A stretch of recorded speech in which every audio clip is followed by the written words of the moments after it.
And you are welcome. It's time now for the dailies, and I have with me, of course, you are welcome, Titi, once again.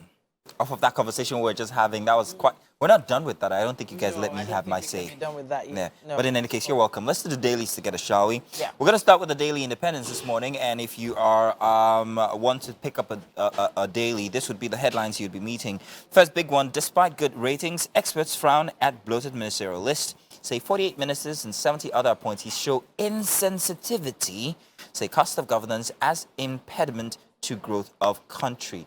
Then there are other headlines here and other writers. This is a very interesting one because, I mean, first off, we've been talking about the cost of governance for Nigeria for a long time. One would be expecting an austere type list, but apparently 48 ministers, 70 other appointees, plenty when you look at it in terms of how much will be expended when it comes to salaries and all the rest. And we've had this conversation a million times. There's more for the Daily Independence. Police begin 24-hour surveillance on second Niger Bridge. Contractors warn Tinubu over selection of unqualified persons in BPP.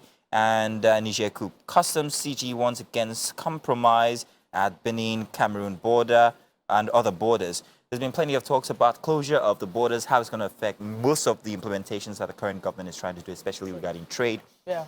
Whether it close all the borders or just borders aligning with the Niger Republic. Yeah. And then plenty of talk about what might happen if we were to go to war. One of the things that people need to note is that, especially when a conflict, I'm going to use the term conflict, has nothing to do with a particular country. How it affects their trade and their economy is also something to really Consider. Assess, do a thorough assessment of before even embarking on any sort of contribution to that conflict. And I say contribution, it could be, just dialogue. It could be, lending soldiers arms or whatever it is, for or against. You don't want to find yourself in a proxy conflict or a proxy war, fighting someone else's battle. It's as they say in Nigeria, taking Panadol for somebody else's headache. Yeah. And then in the end, breaking your back in the instance. Yeah. So I'm just hoping that the powers that be, those in authority, are just taking note of the fact that other situations like this have happened in Europe. They've happened. Look at the Ukraine, for instance. It does feel like the Ukraine is, fighting a proxy war, fighting a war on behalf of some other organizations or countries just to make sure that they are accepted by a particular body. Which they haven't been, by the way. Which they haven't been officially. Yeah, exactly. Which is very confusing. Interesting input there. You actually do make a very interesting point. Yeah. Maybe let's move on from that. We'll be watching that story, of course. I've got one last one for Daily Independence. Telcos begin disconnection of underage subscribers, fear revenue dip. Underage subscribers. I was wondering exactly. Underage subscribers. How young is How young is underage? Okay. My daughter's got a SIM, but that's registered under my name. Of course. So I'm wondering who. So under the age of 18, it says here. Underage. Anyone under the age of 18 shouldn't have a line, apparently. Well, there's plenty to read inside of that story, so I think we're going to be doing some more. Yeah, following up on that story. Yeah, exactly. What paper have you got now? I have with me the Guardian newspaper, and it says here, Nigeria may incur over 2.98 trillion double defense spending yearly with regards to the Niger invasion. They're calling it the invasion here. There is a photo graphic here of the military personnel that would be contributed. According to this infographic, it says here 13,000 from Mali, 5,000 from Niger, 33,000 from Chad, 143,000 from Nigeria, and 25,000 from Cameroon. So according to this infographic, the contribution from Nigeria, should Nigeria decide to embark on this, mission or invasion with them, would be substantial. Yeah. Now, there are other stories here as well. It says here, subsidy, how repair of refineries may ease economic pains. New story there on page 6.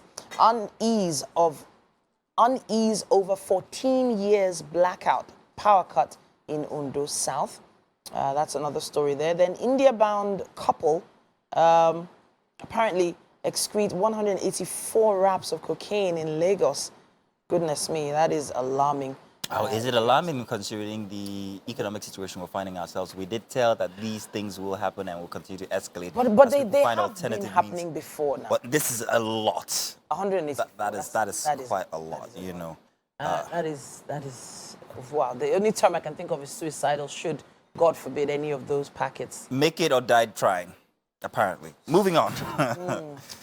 Daily Trust newspaper here, Titi. If you are on that page, first big headline here, Niger coupists adamant as deadline ends, civilians join security forces for surveillance. ECOWAS mum over next line of action. Niger troops deny Nigeria soldiers access to Bosa. And tight security in Jibia, Ilela, Maigatari borders. And Tinubu meets Sokoto, Kebbi, Katsina, Jigawa, Yobe governors. These are states that are aligning the borders with Niger. There's also talk about power being cut. As you know, that Nigeria has been responsible for most of the power in certain parts of Niger Republic. Those are certain ways that, you know, sanctions could be executed on the system currently. Going to war, still a discussion and an argument, not just a discussion that's being had. I don't know why I feel like ECOWAS, this is just a feeling that ECOWAS is now a lot more powerful, especially since we have a new president that has an interesting plan of action for the future of Nigeria, West Africa, Africa as a whole.